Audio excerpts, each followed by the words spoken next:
ஒரு கோயில் இருக்குங்க. ஆனா அது வெறும் கல்லால கட்டின கட்டிடம் மட்டும் இல்ல. பிரபஞ்சத்தோட ரகசியங்களையே தனக்குள்ள அடக்கி வச்சிருக்கிற ஒரு அற்புதம். வாங்க அதோட கதைய பத்தி தெரிஞ்சுக்கலாம்.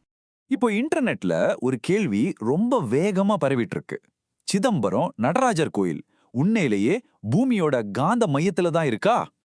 இந்த நம்பிக்கை எந்த அளவுக்கு பரவலா இருக்குன்னா, சும்மா சோஷியல் மீடியாவுல மட்டும் இல்ல, சில அதிகாரப்பூர்வ வெப்சைட்ல கூட இந்த கோயில் தான் உலகத்தோட காந்த மையம்னு சொல்றாங்க. ஆனா உண்மை என்ன தெரியுமா?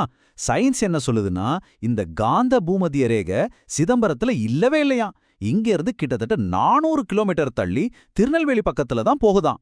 சரி, அப்போ அந்த கதை பொய்யா? பரவாயில்ல, விடுங்க. ஏன்னா இந்த கட்டுக்கதையெல்லாம் விட அந்த கோயிலோட உண்மையான அதிசயங்கள் நம்மள மைசிலிருக்க வைக்கும். முதல்ல சிதம்பரம் சிற்சபையோட அந்த பொன்னால ஆன கூரைய பாருங்க.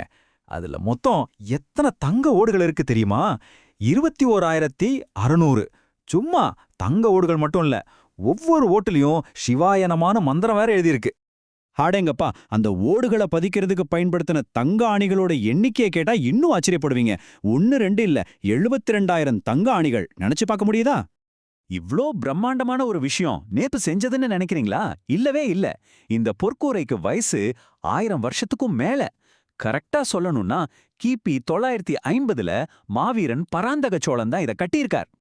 அப்போ கடைசியா நாம புரிஞ்சுக்க வேண்டியது என்னன்னா, இந்த கோயிலோட உண்மையான அற்புதம் ஏதோ காந்த மர்மத்துலலாம் இல்லங்க.